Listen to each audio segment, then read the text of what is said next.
জানো মা, শ্বশুর বাড়িতে এখন প্রচণ্ড গরমের মধ্যেও রান্না করতে পারি। এখন আর কষ্ট হয় না। আমি বড় হয়ে গেছি তো তাই। জানো, আগে তুমি কোনো কাজের কথা বললেই পারবো না বলে অন্য দিকে চলে যেতাম। এখন আর সব পারি। এখন আর ওই কথাটা বলতে পারি না পারবো না। সব নিজের করতে হয়, কষ্ট করে হলেও।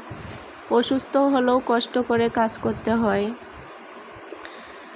জানো মা, এটা সেই বাড়ি যেখানে সারাদিন কাজ করার পরও শুনি, সারাদিন কি কাজ করো তুমি?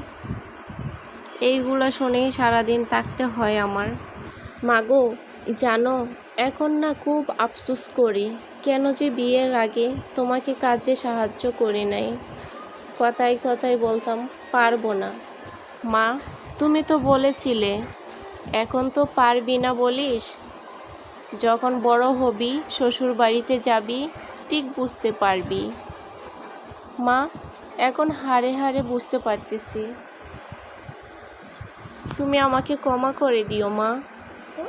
তুমি আমার জন্য বেশি বেশি করে দোয়া করিও।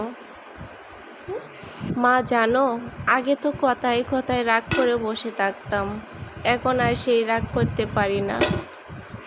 আমি রাগ করে যখন বলতাম আমি কিছু খাবো না, তুমি কত সুন্দর করে আমার পিছনে ঘুরতে খাবার নিয়ে বলতে চল খাবি চল, শরীর খারাপ হবে না হয়।